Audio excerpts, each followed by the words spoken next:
네, 오늘 저는 누가복음 강의 세 번째 시간입니다. 너무도 유명한 한 여인의 믿음 이야기, 이런 제목으로 하나님 말씀을 전하겠습니다. 오늘의 이야기는 아마 전 세계에서 가장 유명한 한 여인에 대한 이야기입니다. 이 여인은 외모가 둥근 얼굴의 소유자였어요. 감람 열매 빛깔의 살갗을 가지고 있었고 10대 후반의 히브리 처녀로 우리가 알고 있습니다. 갈릴리 북쪽 조그만 언덕에 있는 나사렛이라고 하는 작은 동네에 그녀는 살고 있었어요. 그녀는 얼마 전에 좋은 소식이 있었는데 같은 동네에 살고 있는 목수 출신의 청년과 약혼을 한 상태입니다. 곧 결혼을 하게 되겠죠? 그래서 이 처녀는 날마다 하루하루를 살아가지만 얼마나 기분이 좋을까? 마음속에 정말 이제 앞으로 나는 꽃길만 걸을 것이다. 나는 결혼식 때 무슨 옷 입을까? 나는 결혼식 어떻게 준비를 할까? 앞으로 결혼 이후에 가정은 어떻게 꾸릴까에 대한 아주 장밋빛 미래를 가지고 하루하루를 살던 처녀였어요. 자, 그러던 어느 날이었는데 저녁밥을 짓기 위해서 보리를 이렇게 씻고 있다가 불현듯 누군가 자기를 쳐다보고 있는 그런 느낌을 받은 거예요. 노래 부르면서 저녁밥을 짓고 있던 이 자매님이 갑자기 누군가 자기를 응시하는 그런 느낌을 받고 혹시 내 사랑 요셉이 맞는가 하고 우선 쳐다봤는데 요셉이 아닌 거예요. 처음 보는 어떤 남자가 자기를 쳐다보는데 마음속에 두려움이 임하는 거예요. 노래소리가 멈춰지는 거죠. 그 사람을 가만히 보니 사람 같지도 않은 사람처럼 느껴지는 그 사람. 그가 조용하고 아주 분명한 어조로 한마디를 합니다. 은혜를 받은 자여, 평안할지어다. 주께서 너와 함께 하신다는 거예요. 그의 조용한 목소리에는 조금도 어떤 두려움이나 나를 공격하는 듯한 말이 아니라 은혜를 받은 자요 라는 얘기를 한다는 거죠. 자, 제가 소개했던 이 처녀가 누굴까요? 바로 곧 육신의 예수님의 어머니가 될 마리아를 제가 말씀드린 거예요. 자, 오늘 이 본문의 말씀은 우리가 지난번에 세례 요한의 놀라운 출생, 그 불임 부부의 하나님이 은혜를 주셔서 하게 하신 그 출생에 이어서 오늘은 이제 예수님의 출생하는 스토리에 대해서 장면하고 있는 게 오늘의 내용입니다. 오늘 본문 말씀에 보면 이 가브리엘 천사, 하나님의 은혜와 사랑의 메시지를 담은 천사가 오늘 마리아에게 나타나서 수태고지를 전하면서 장면이 시작이 됩니다. 자, 오늘 여기 보게 되면 수태고지를 듣고 있는 지난번에 이어서 이 마리아가 살고 있는 동네 이름이 나오는데 그 동네 이름은 나사렛이에요. 나사렛이란 말은 여러분 많이 들어보셨을 거예요. 여러분 나사렛이란 동네가 발음도 어렵죠. 이게 어떤 동네냐면 우리로 말하면 굉장히 평판이 안 좋은 동네. 우리 이사 갈 때 나 이 동네는 꼭 안 가야 돼. 이 동네는 너무 후져. 이런 데 있죠. 여기 가면 인생 망쳐. 이런 데가 바로 나사렛이라는 곳이었어요. 그 뜻도 보면 경멸하다, 조소하다 이런 뜻이에요. 그러니까 지금도 나사렛을 가보면요. 인구 1, 2천 명도 안 되고 아주 볼품이 없어요. 개발이라고는 기미도 안 보이고 이때는 더했어요. 성경에 보면 빌립과 나다니엘이라는 사람이 대화 중에 이 나사렛 얘기를 잠깐 합니다. 빌립이 예수님을 만났어요. 그래가지고 자기가 구약 성경에서 봤던 선지자와 모세의 글에 보니까 나타날 메시아가 나사렛 예수라는 걸 이 사람이 알게 됐어. 얼마나 기뻐요. 그래서 친구한테 가가지고 야 나다니엘 내가 이만저만 해가지고 나사렛 예수를 만났거든. 그랬더니 나다니엘이 하는 말이 뭐냐면 나사렛에서 무슨 선한 게 나겠냐. 이 요한복음에 이런 말이 있어요. 그러니까 당시의 사람들이 이 나사렛이라고 하는 동네를 얼마나 형편없는 동네, 살기 싫은 동네, 한번 들어가면 가난을 못 벗어나는 동네로 생각을 했는가가 성경에도 등장이 나온다라는 것입니다. 자, 그런데 여러분 잘 보세요. 이 동네 누가 살아요? 마리아가 살아요. 곧 예수님의 어머니가 될 마리아가 살아요. 자, 그런데 이 여자는 지금 현재 자기가 어떻게 될지 아무것도 모릅니다. 자, 그런데 이렇게 너무나 형편없는 동네에 하나님의 은혜와 성령의 선물을 들고 오는 천사가 탁 와가지고 이 여인을 만나가지고 이제 곧 수태고지가 있어요. 애를 놓을 거예요. 이렇게 얘기를 해주는 거예요. 저는 이 말씀을 보다가 불현듯 생각이 났어요. 하나님의 은혜는 어떻게 올까? 하나님의 은혜는 어디 살아야 올까? 하나님의 은혜는, 하나님의 선물은, 하나님의 천국의 패키지의 복은 내가 어떤 상태일 때 올까? 저는 생각을 합니다. 언제 올까? 저 생각을 해볼 때 우리 말씀 속에서 보면 하나님의 은혜는요, 언제 누구에게 임할지 아무도 몰라요. 내가 잘난 사람이든 아닌 사람이든 하나님의 은혜가 임하는 건 우리가 예측을 할 수가 없다라는 거예요.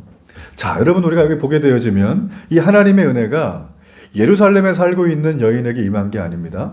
나사렛이라고 하는 아주 지방의 이름 모를 그 지역에 살고 있는 한 여인에게 임했다는 걸 우리는 주목을 해야 돼요. 왜 우리가 주목을 해야 될까요? 바로 이 사건이 말해주는 바는 당시에 우리의 통념과 상식을 완전히 깨버린 거예요. 자, 우리가 아주 쉽게 말하자면, 오늘날로 말하면 예루살렘이라고 하는 도시는 주류사회, 제도권입니다. 한국의 수도가 어디죠? 시흥은 아니잖아요. 우리 다 어디로 가고 싶죠? 서울로 가고 싶죠. 저는 시흥이 좋아요. 그러니까 주류사회는 예루살렘인데, 그러면 여기 나와 있는 나사렛이라는 곳은 주류사회가 아니라 비주류입니다. 제도권 바깥에 있는 동네예요. 더 쉽게 말해볼게요. 예루살렘은요, 명문대다 졸업하고 해외 유학파 출신의 부자들이 사는 동네예요. 나사렛은 어떤 동네예요? 이거랑 전혀 관계가 없어요. 학교도 겨우 다니고 먹는 것도 힘들고 가난과 굶주림과 힘듦과 여러 가지 어려움들이 끊이지 않는 동네. 아무도 주목하지 않는 동네가 바로 나사렛입니다. 자, 그런데 하나님의 천사가 어느 동네 가서 임했다고요? 예루살렘 아니고 주류사회 아니고 비주류사회인 나사렛에 임하셔가지고 오늘 역사를 이루어가고 있다는 장면입니다. 우리는 일반적으로 세상에서 성공을 하려고 하면 너 어느 학교 나왔냐? 경력이 뭐냐? 자격증이 있어? 이런 거 물어보잖아요. 그렇죠? 기업들도 사람을 뽑을 때 어떻게 합니까? 이 사람의 스펙을 본다는 거예요. 그러니까 사람들이 좋은 대학 가는 게 지상의 과제인 거죠. 아직까지 한국은. 그죠? 그리고 또 있습니다. 우리가 결혼을 하려고 보면 결혼은 어떤 게 제일 중요합니까? 당사자가 서로 사랑하는 것. 그 사랑이 기반이 된 끝없는 헌신. 그죠? 섬김. 이게 이제 기반이 됐기 때문에 결혼을 하게 되는 건데 우리는 결혼을 할 때 이런 거 잘 안 보죠. 집안이 어떠냐, 배경이 어떠냐, 지위가 어떠냐 이런 거 보고선 그냥 일단 90%는 합격이에요. 그러고 나면. 맞죠? 자, 제가 여러분 지금 이 말씀을 드리는 이유는요. 지금 이 현실 세계를 제가 비판하기 위해서 하는 얘기가 아닙니다. 단지 세상에 돌아가는 모습을 제가 볼 때 너무 답답하고 마음이 어처구니가 없는 이 세상, 이 비현실적인 게 정상이라고 생각하는 세상을 살고 있는 것에 대해서 제가 지금 마음을 드리고 있는 거예요. 여러분에게. 자, 그런데 하나님은 이 세상에 스펙이 좋은 사람을 뽑아서 천국의 인재로 등용하시느냐? 그렇지 않죠. 하나님은요, 천국의 인재 등용의 기준이 남다르세요. 세상에 우리가 바라보고 있는 좋은 세상의 판단 기준이 아니라 하나님의 기준이 따로 있어요.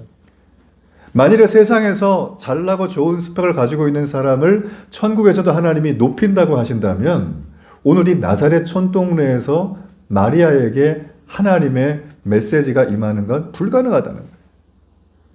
그렇지 않겠어요? 여러분, 그러므로 우리는 하나님의 은혜를 받기 위해서는 세상의 기준을 충족하기 위해서 뛰어다닐 필요가 없습니다. 하나님의 은혜를 받기 위해선 하나님의 기준이 뭔가 이걸 분명하게 아는 게 가장 중요하다는 거예요.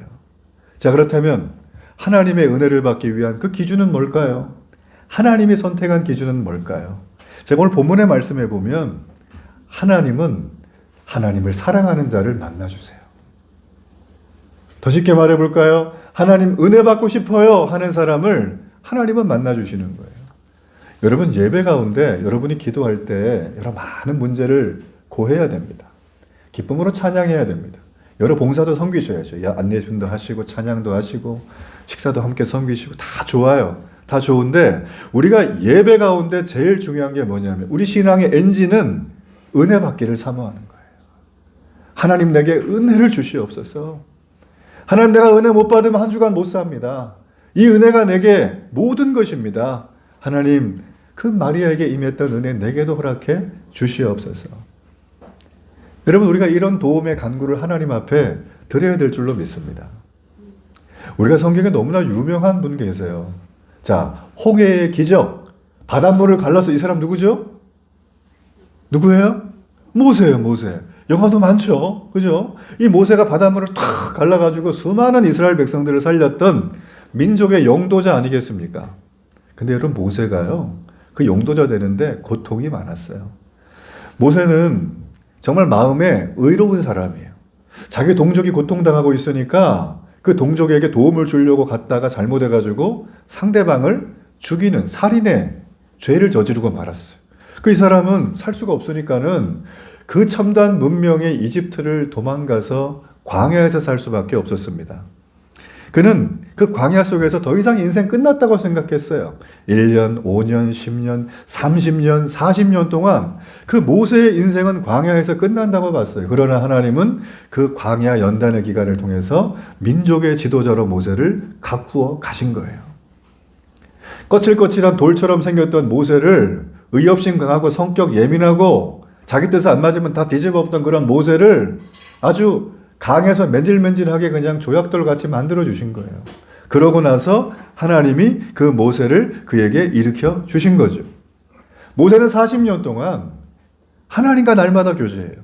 그러면서 모세가 배운 게 있어요. 아, 내가 살 길은 내 속에 있었던 명분이 아니구나. 나의 가지고 있는 게 아니고 나의 재능이 아니구나. 바로 하나님의 은혜를 사모해야 되는구나. 하나님을 만나야 되는구나. 모세는 40년 내내 이걸 경험한 거예요. 이 시차점이 너무나 크다는 거죠. 전 여러분이 은혜를 사모해서 하나님이 여러분의 모든 필요를 채우시는 걸 올 한 해 꼭 경험하기를 축복합니다. 여러분, 연말이 어떻게 될지 기대하시라고 내가 그랬죠? 부흥의 물결이 임할 거예요. 믿음으로 받으시는 분들만 될 줄로 믿어요. 축복합니다. 나만 믿었나 봐. 저 맨날 믿거든요. 어제도 여기 와서 막 기도하는데 감동이 돼가지고 기도 20분만 해야지 30분, 40분, 50분, 1시간 하더라고요. 막 기도를 계속. 은혜를 사모하기를 바랍니다. 네. 자, 또 하나. 이 가브리엘 천사가요, 마리아에게 찾아갔잖아요. 한마디 말을 해요. 자, 그 말이 오늘 여기 앞에 나와 있는 건데, 은혜를 받은 자여 평안할지어다라는 거예요. 자, 가브리엘 천사가 그 아무도 모르는 촌동네 마리아 찾아가서 붙들고 처음에 한 얘기가 뭐냐면, 너 요즘 힘들지? 이런 얘기도 아니고, 요즘 뭐 꿈이 있니? 이것도 아니에요. 뭐예요? 은혜를 받은 자요 라는 거예요. 자, 왜 가브리엘 천사가 마리아를 처음 보고 첫 마디가 이런 말을 했을까? 여러분, 성경은 침묵하고 있지만 생각을 조금만 해보면 충분히 짐작이 가능합니다. 자, 먼저 여기서 핵심적인 단어는 은혜입니다. 여러분, 은혜가 뭡니까?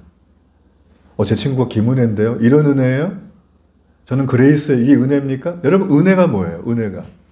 여러분, 은혜는요, 이거예요. 내가 자격도 안 되고, 내가 공로도 없고, 내가 인생이 덕스럽지도 못하고, 내가 한 거 하나도 없는데, 어느 날 갑자기 와가지고, 자, 100억짜리 아파트 킵니다. 이걸 딱 받으면 우리 마음은 어때요? 드라마에서 보는 것처럼 입이 뚝 떨어지면서 침이 질질 흐르면서 놀래가지고 눈이 이만해져가지고 막 정신이 없죠? 그쵸? 거기다 옆에서 자, 10억짜리 자동차 킵니다. 자, 그리고 그 옆에는 뭐냐면 해외를 마음대로 다니는 프리 비행권을 또 주는 거예요. 자, 이런 걸 받아보세요. 여러분이 지금 이걸 받았어요. 그럼 여러분 어떻게 생각하실 거예요? 이거 사기치는 거 아닌가? 이 생각이 드세요? 안 받아봐서 몰라요? 여러분, 이런 걸 받는 걸 우리는 어떻게 생각하죠? 한량없는 은혜라고 이 세상에서도 말을 합니다. 제가 드리는 말씀은 이 본문에 나와 있는 은혜 받은 자는 여기다가 곱하기 100만 배 곱하기 100만 배 곱하기 100만 배 곱하기 계속 또 해야 되는 거예요. 이게 은혜라는 거예요. 그 은혜가 바로 지금 이 자매에게 이루어지게 된 것입니다. 한마디로 말하면 죄로 죽을 수밖에 없었던 이 마리아가 이 천사를 만남을 통해서 은혜를 받은 자여, 그 말 한마디 속에 마리아는 더 이상 자기가 갚을 수 없는, 그리고 감당도 안 되는, 내가 절대 받아서는 안 되는 것을 받은 거예요. 생명을 받은 거죠. 여러분, 전 여러분들이 이 은혜를 받기를 축복합니다. 그게 바로 은혜라는 거예요. 자, 그래서 여러분이 마리아가 처녀의 몸인데 임신을 하게 되거든요. 근데 그것은 그녀의 노력으로 된 게 아니에요. 전적으로 하나님께서 하신 것입니다. 자, 마리아가 이렇게 은혜를 받은 사람이라면 저와 여러분은 어떻습니까? 우리 은혜 받았습니까? 목사님 제 삶이 요즘 여전히 공고한데 은혜 받았겠어요? 이걸로 끝나나요? 아니라는 거예요. 저와 여러분은 은혜 받은 사람인 줄로 믿습니다. 왜 그럴까요? 여러분이 구원을 얻는 데 있어서, 천국 가는 데 있어서 여러분이 무슨 공로와 혜택을 드린 게 있습니까? 하나님께? 내가 뭔가 날마다 이렇게 막 이자 낸 적 있어요? 하나도 없잖아요. 근데 하나님은 우리를 구원해 주셨어요. 그 놀라운 구원의 역사와 구원의 은총을 우리에게 허락해 주셨다는 거예요. 우리가 착하게 안 살았는데, 세상 사람처럼 속물 이거보다 조금 덜하지만 그렇게 살았는데 하나님이 내게 부르셔서 누구야 부르면서 하나님의 구원의 선물을 허락해 주셨다. 여러분, 이게 세상 그 무엇보다도 놀라운 은혜인 줄 저는 믿어요. 우리가 죄 가운데 있을 때 하나님은 내가 요청한 적도 없는데 당신의 아들 예수님을 이 땅에 보내시고 우리의 모든 죄를 그 몸에 짊어지시고 십자가에 지시고 그 죄값을 치르셨어요. 우리가 받아야 될 죄의 형벌을 그분이 다 받으셨어요. 그리고 죄와 사망과 죽음의 권세를 부활로 이기신 분이에요. 믿어지십니까? 이게 바로 여러분 마리아가 경험한 은혜라는 것입니다. 그래서 성경은 말합니다. 너희가 그 은혜를 인하여 믿음으로 말미암아 구원을 얻었다. 우리의 구원은 은혜로 얻은 줄로 믿습니다. 이게 바로 성경이 말하는 거예요. 자, 여러분, 성경에 보면 이 은혜로 구원 얻은 사람의 대표적인 한 사람이 등장해요. 이분이 누구냐면 신약 성경에 저희 대부분을 쓰신 한 분, 바로 바울이라는 분이에요. 자, 이 바울은 회심을 하게 됩니다. 이 바울이라는 사람이 원래는 예수님 믿는 성도들을 잡아서 옥에 가두던 사람, 핍박하던 사람이에요. 그럼 하나님 입장에서 보면 어때요? 저 왼수, 그죠? 근데 저 왼수를 하나님이 불러다가 은혜를 주시고 구원을 받게 하세요. 그리고 이 복음을 전하는 하나님의 복음 전도자로 바울을 세워주셨습니다. 이 놀라운 일이라는 거예요. 그랬더니 바울이 어떤 말을 하는가? 고린도전서 15장 10절의 말씀. 자, 이 말씀 함께 읽어봅니다. 내가 나 된 것은 하나님의 은혜로 된 것이니 내게 주신 그의 은혜가 헛되지 아니하여 내가 모든 사도보다 더 많이 수고하였으나 내가 한 것이 아니요 오직 나와 함께 하신 하나님의 은혜로라. 자, 말이 길긴 하지만 결론은 뭐예요? 내가 나의 나 된 것은 내가 열심히 살아서 그래요. 내가 미래를 준비해서 그래요. 이런 말 한마디도 안 나와요. 뭐가 나오나요? 하나님의 은혜라는 거예요. 여러분, 바울은요, 동네 양아치가 아닙니다. 백수건달이 아닙니다. 이 사람은 돈 많은 부자처럼 교만하고 떵떵거리는 그런 사람이 아니었습니다. 이 사람의 인생은 치열하게 살았어요. 삶을 조금 더 놓친 적이 없어요. 여러분, 분주하게 살죠? 계획을 해서 살죠? 삶을 최선을 다하시죠? 그쵸? 여러분, 이 바울은 거기에 10배를 더했다고 생각하시면 돼요. 정말 똑똑한 사람이고 많이 배운 사람이고 부잣집이고 열정이 넘치고 에너지가 넘치던 사람이에요. 이런 사람이 예수님 믿는 사람 잡아 죽이겠다? 그랬으니 얼마나 많은 결과를 만들었겠습니까? 자, 그런데 이 사람이 우리 주님을 만나고 나서 그의 눈이 바뀝니다. 그의 생각이 바뀝니다. 그의 가치관이 바뀝니다. 그의 모든 게 다 바뀝니다. 그래서 그가 고백하는 거예요. 나의 나 된 것은 옛날에 내가 잘나서 됐는데 지금은 오직 하나님의 은혜라는 거예요. 저는 이 고백 여러분이 있기를 바랍니다. 예배하는 건 은혜를 목말라 하는 것이라는 거예요. 여러분, 세상에는 기독교 말고도 종교가 있죠. 또 뭐 있습니까? 종교. 한국에. 기독교 말고. 뭐 있습니까? 불교. 네. 자, 불교는 구원을 어떻게 말해요? 불교. 우리 불교 안 가봐서 모르죠? 아주 심플하게 말하면 불교는 팔정도라는 걸 행하면 돼요. 자, 그러면 좀 드물긴 한데 이슬람은 어떻게 합니까? 걔네들은 계율을 지키라 그러고. 자, 그리고 유대교, 우리 한국 별로 없죠. 유대교는 율법을 지키라 그래요. 자, 여러분, 그런데 그들의 교리를 가만히 보면 찾아볼 수 없는 게 구원을 얻기 위해서 하나가 있어요. 그게 뭐냐면 은혜라는 단어예요. 그들은 사후세계에 대해서 다 인정을 합니다. 어딜 갈 거다. 근데 좋은 데를 가려면 너희들이 지금 열심히 공부해야 되고 열심히 노력해야 되고 최선을 다해야 된다고 말합니다. 너희들의 삶에 덕을 쌓으라고 말합니다. 근데 오직 기독교는 그렇게 말하질 않아요. 우리의 나이나 된 것은 오직 하나님의 은혜로 된다라고 말을 하고 있어요. 기독교는 내 힘과 노력이 아니라 하나님의 은혜로 구원을 받는다고 가르칩니다. 여러분, 그러므로 우리가 받은 구원에 대해서 깊이 묵상하십시오. 여러분의 삶에 안 풀리는 상황이 오면 내가 어떤 존재인가에 대한 나의 정체성을 다시 한번 생각을 해보십시오. 내가 왜 교회를 다니고 있는가? 내가 왜 성경 말씀을 보는가? 내가 왜 하나님의 이름을 부르고 있는가? 여러분, 그것은 구원의 은혜를 깊이 묵상할 때 더 놀라운 감격과 영광으로 찾아올 줄로 저는 믿어요. 우리는 주님의 은혜를 생각할 때 그 모든 상황 속에서도 넉넉히 이기는 사람이 될 줄로 저는 믿습니다. 자, 또 하나. 자, 그러면 마리아가 이제 은혜를 받은 내용이 중요하잖아요. 31절입니다. 자, 제가 읽어봅니다. 보라, 내가 잉태하여 아들을 낳으리니 그 이름을 예수라 하라. 자, 지금 여기 보면 놀라운 말이 있어요.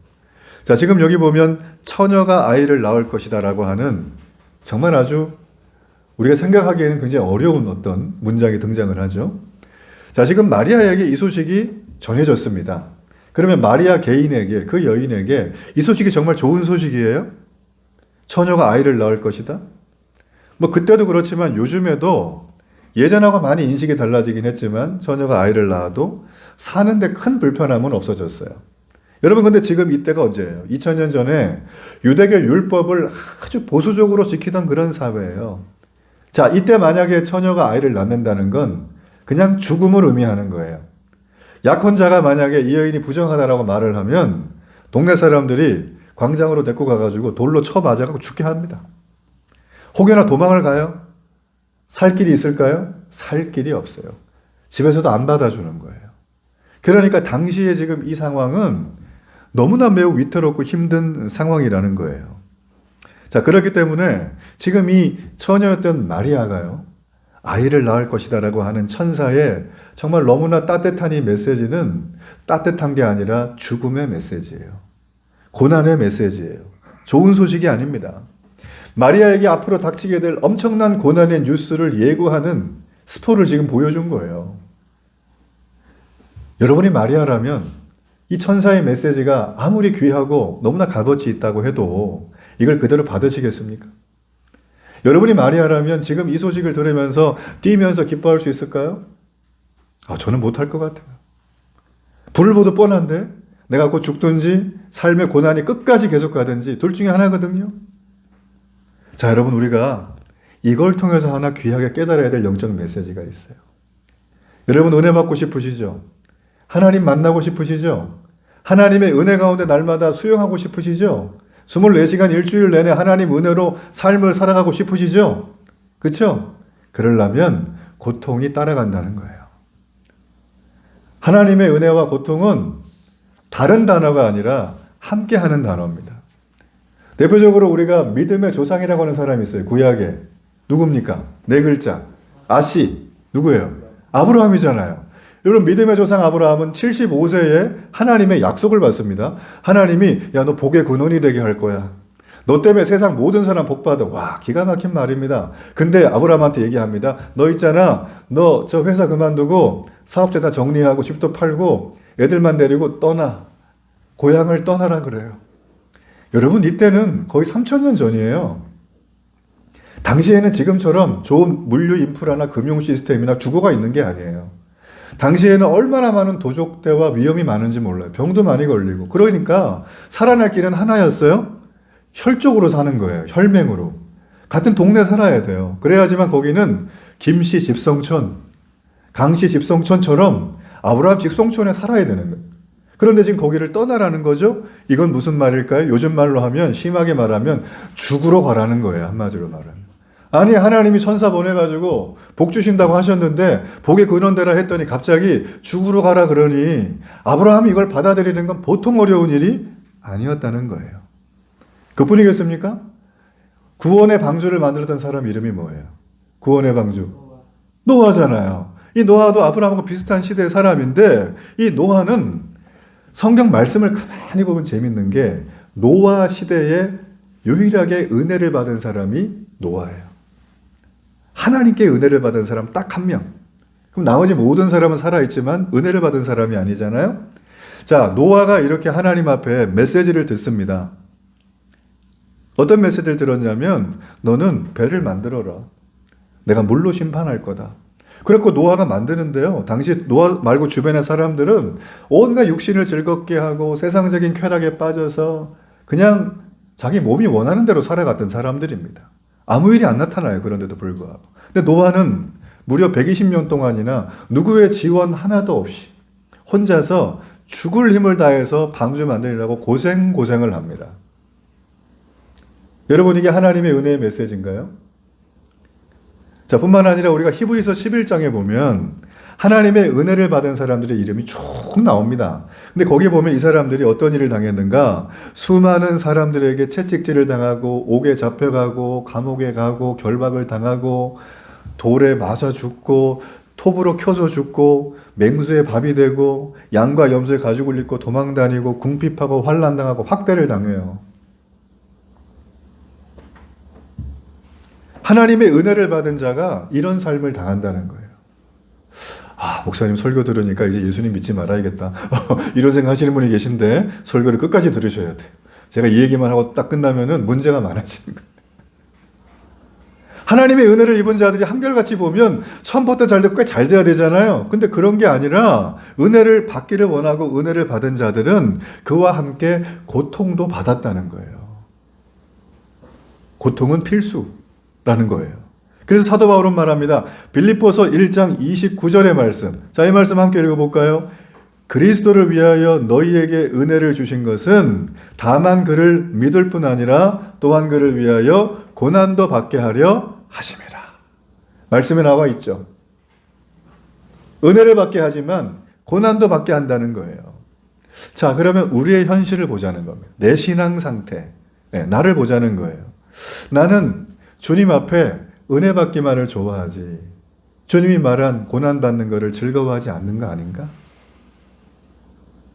나는 교회 조금만 문제가 생기면 두 번 생각도 안 하고 떠나버리는 그런 사람이 아닌가?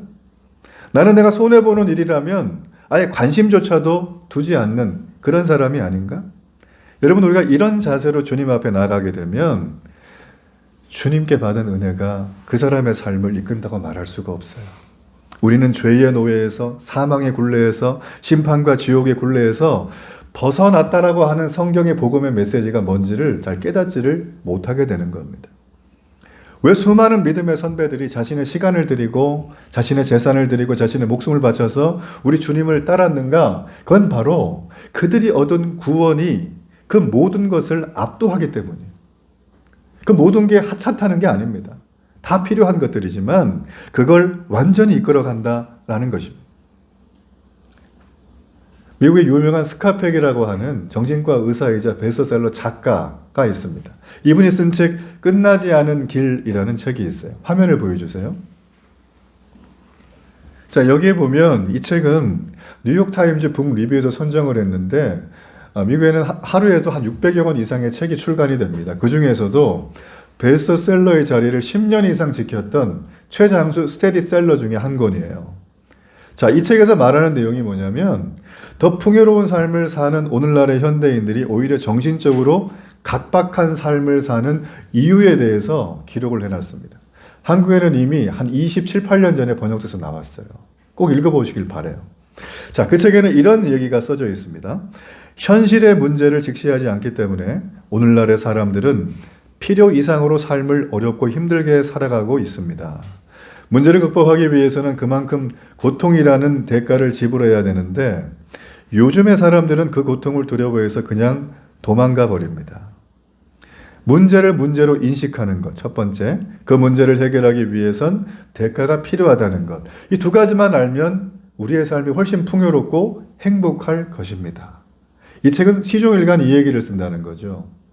나의 지금의 어렵고 힘든 문제, 박탈감, 고민 이런 것들이 그들이 더 풍요로운 삶을 사는데 왜 사라지질 않는가? 여기에 착안을 해서 쓴 책이 바로 이거라는 거예요. 그 유명한 심리학자였던 칼 융이라는 사람도 이런 얘기를 했어요. 모든 신경적이고 정신적인 질환의 대부분은 정당한 고통을 회피하기 때문에 나타난 대가다. 아우, 마음이 힘들어. 내 마음이 여러 가지 어려워요. 물론 우리의 삶 가운데 예기치 않았던 큰 사고를 당하거나 이별의 아픔을 겪거나 내가 원하지 않은 일들이 계속 연속적으로 불행처럼 일어나면 정신과 마음이 힘듭니다, 사람은. 그렇지만 그걸 제외하고 지금 여기 말하는 사람들은 대부분 내게 허락한 정당한 고통을 피하려고 하다 보니까 내 정신과 마음이 아프고 힘든 거예요. 여러분 이 말에 동의를 하십니까? 우리가 신앙인이라면 이걸 곱씹어 봐야 됩니다. 이분은 크리스찬이에요. 원래는 불교 신자였어요. 미국 사람인데 불교 신자였어요. 그러다가 사람을 만나고 연구하다 보니까 하나님 말씀에서 생명이 있다는 걸 발견하게 된 거예요. 그래서 이런 복음을 얘기해 주는 책을 쓰기 시작했어요. 여러분, 우리는 은혜 받고 싶어 하죠. 그러나 기꺼이 고난 받으려고 하는 요청을 받을 때 우린 뒤로 피합니다. 이런 제자는 주님의 제자 리스트에 없습니다. 고난이 없는 은혜는 진정한 은혜가 될 수 없어요. 여러분, 기독교는 무조건적인 축복을 바라면서 기대하는 종교가 아니라는 거예요. 오히려 하나님을 위해서라면 고난도 기뻐하며 감사함으로 받아야 돼요. 자, 여기까지 얘기하면 와, 기독교 믿는 거 힘들다. 예수님 믿는 거 너무 어려워. 이렇게 생각하시는데 그 다음이 핵심입니다. 이 얘기가 진짜예요. 제가 이 얘기 하려고 여기까지 한 거예요. 자, 주님은요, 우리에게 시험을 주시고 어려움을 주실 때 내 수준에 맞춰서 주세요. 성경은 이것을 어떻게 해요? 감당할 만한 시험만 준다고 얘기를 하는 거예요. 저는 이게 복음이라고 생각해요. 우리 수준이 다르죠? 하나님은 초신자에게 맞는 어려움을 줘요. 하나님은 오래된 성장한 신자에 맞는 어려움을 줘요. 하나님은 성숙한 신자에 맞는 어려움을 줘요. 그래서 넉넉히 이길 수가 있어요. 주님이 또 함께 하신다고 말했거든요. 그런 다음에 고난이 지나면 이게 진짜인데 하나님은 고난을 통과한 자에게 보상을 해주세요. 성경 말씀에 이 땅을 살아가며 몇 배의 복을 준다는 거예요. 자, 우리가 생각하는 이 사람 참 잘 산다 라고 하는 거에 10배라고 생각하시면 돼요, 그냥. 하나님은 우리에게 고난이 뒤에 평안을 주시고 보상을 주시고 영광을 주신다고 말하고 있습니다. 자, 우리 하나님의 말이 공수표일까요? 이미 그렇지 않아요. 자신의 하나밖에 없는 독생자 예수 그리스도를 이미 십자가에 나 때문에 여러분 때문에 죽게 하셨어요. 이미 하나님은 우리에게 이것을 실행해 주셨어요. 여러분, 그러므로 이 주님을 신뢰하시길 바랍니다. 내 앞에 당면한 문제 때문에 내가 신앙이 흔들린다, 믿음을 잘 모르겠다, 이런 얘기 하시기 전에 내게 허락하신 하나님의 사랑과 은혜가 얼마나 큰지 다시 한번 생각하면서 당당히 이겨내기를 축복합니다. 자, 그러면 이 천사의 말을 들었잖아요? 마리아가 어떤 반응을 할까? 자, 누가복음 1장 38절입니다. 함께 읽어봅니다.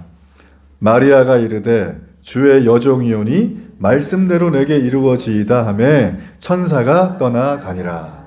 자, 여기 보면 이루어지이다라는 말이 나와요. 이 말은 단순한 말이 아닙니다. 내가 그렇게 이루어지기를 기도했다라는 거예요. 그러니까 마리아는 지금 내가 믿어요 정도로 끝난 게 아니라 적극적으로 그 일이 내 삶에 이루어지도록 적극적이고 진취적으로 기도하고 있는 중이라는 거예요. 자, 그 내용은 아까 살폈죠? 처녀인데 임신해야 돼. 그죠? 죽음의 길로 걸어가는 걸 적극적으로 내게 오게끔 만들고 있는 거예요. 저는 여러분이 마리아를 묵상하면서 이 마리아의 위대함이 전 여기 있다고 봐요. 왜냐하면 마리아는 지금 자기에게 불이익이 오고 죽음의 길이 오는데 불구하고 내가 대가를 지불하겠다. 주님이 내게 말씀하신 게 진짜라는 걸 나는 믿는다. 이게 진심으로 이루어지면 좋겠다라는 기도를 하는 거예요. 어떨 때 우리가 그러잖아요. 하나님의 말씀이 임하긴 했지만 피하고 싶은 거 있거든요. 이거는 좀 비껴가고 저기 옆에 있는 김 집사님한테 가면 좋겠다. 저기 옆에 있는 자매님한테 가면 좋겠다. 이런 얘기 할 때가 우리가 있습니다. 근데 마리아는 내가 장차 당할 고난이 무엇인지 제대로 알고 있습니다. 그럼에도 불구하고 하나님의 말씀이 자신의 삶에 이루어지기를 적극적으로 기도하고 있어요. 저는 이게 마리아의 신앙이라고 생각해요. 마리아의 믿음의 본질이라고 봅니다. 우리의 모습은 어때요? 하나님의 뜻이 이루어지는 것은 별로 관심이 없고 오직 내 소원이 이루어지는 것에 마음이 가 있잖아요. 바른 신앙이란 뭘까요? 내 안에 오신 예수님은 살고 나는 죽는 거예요. 예수 믿기 전에 나의 옛 자아와 옛 습관과 옛 사람의 육신의 모습은 죽고 오직 내 안에 계신 성령께서 나를 이끌어가는 삶을 사는 게 예수를 믿는 것입니다. 바울은 그래서 갈라디아서 2장 20절에서 이렇게 말합니다. 함께 읽어보겠습니다. 시작. 내가 그리스도와 함께 십자가에 못 박혔나니 그런즉 이제는 내가 사는 것이 아니요 오직 내 안에 그리스도께서 사시는 것이라. 이제 내가 육체 가운데 사는 것은 나를 사랑하사 나를 위하여 자기 자신을 버리신 하나님의 아들을 믿는 믿음 안에서 사는 것이라. 이 사람의 삶은 껍데기는 몸이지만 누구 때문에 살아요? 누구 때문에 살아요? 끝에 보면 내 안에 계신 하나님의 아들을 믿는 믿음으로 산다는 거예요. 저는 이게 예수 믿는 걸 아니고 믿습니다. 예수님을 믿는다는 건 이 정도 결단인 거예요. 이 정도 의지라는 거예요. 그런데 이렇게 하면 은혜를 받지만 고난도 따라온다는 거죠. 그런데 그 고난을 내 힘으로 이기는 게 아니라 내 안에 계신 주님이 이길 만한 넉넉한 힘을 주신다. 여러분, 그게 예수 믿는 자의 축복입니다. 그 축복을 누리길 바랍니다. 여러분, 저는 말씀을 마무리하면서 이렇게 보면 마리아는 카톨릭에서 말하는 것처럼 경배의 대상이 아닙니다. 마리아는 예수님이 하나님이시고 또 우리들을 구원하기 위해서 이 땅에 오신 그리스도라는 것을 가장 확실하게 증거했던, 저는 이 마리아는 예수님의 첫 번째 신자라고 저는 봐요. 이 마리아는 예수님을 처음 믿었던 믿음의 그리스도인이라고 저는 봅니다. 그래서 이분은 경배의 대상이 아니라 우리의 신앙의 선배로서 존경해야 될 분이에요.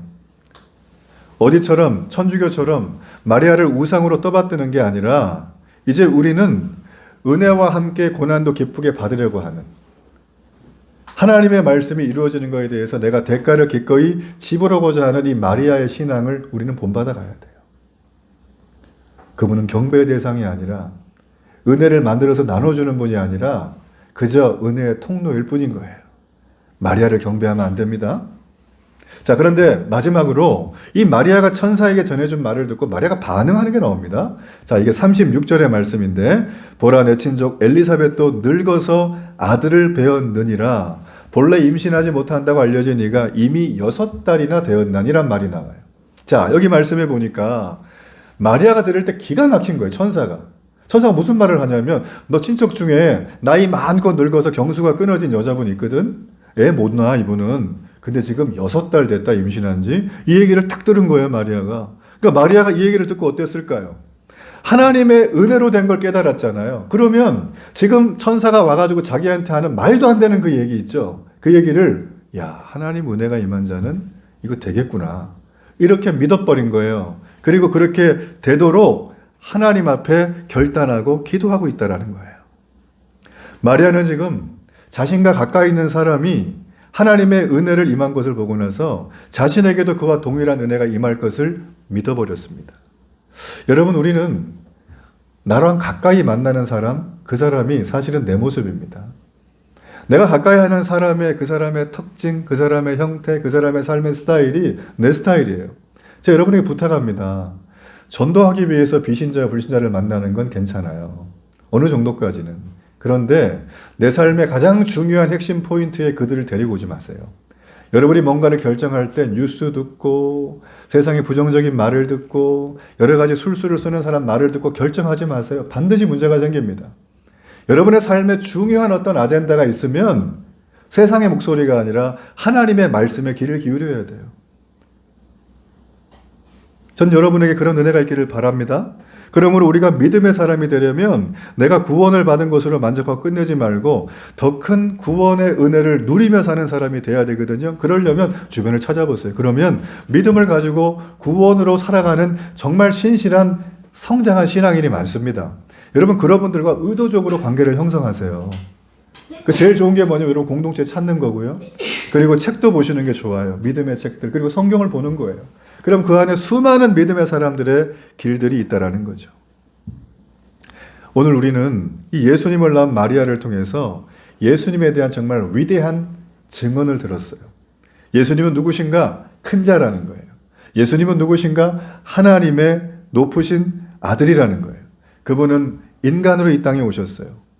그분은 이 땅 가운데 오셔서 성령으로 우리에게 이 모든 걸 허락해 주셨어요. 자, 이렇게 우리가 이 전능하신 하나님의 말씀대로 이루어지기를 그대로 믿는 자들에게 오늘 마리아처럼 믿음을 실현하는 기적의 주인공이 될 수가 있다는 거예요.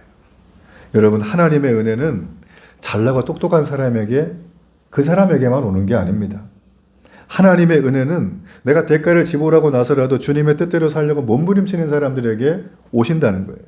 여러분, 그렇기 때문에 우리가 은혜 받기를 사모한다면 날마다 십자가 앞에 가서 엎드리십시오. 내게 허락하신 십자가를 져야 됩니다. 그리고 내게 허락하신 이 십자가의 말씀이 이루어지는 삶을 살 수 있도록 내 삶의 대가를 지불하는 걸 아까워하지 마세요. 은혜와 고통은 함께 갑니다. 그러나 주님이 도우세요. 전 여러분이 이런 은혜의 기적을 이 한 주간 경험하며 살아가기를 주의 이름으로 축복합니다.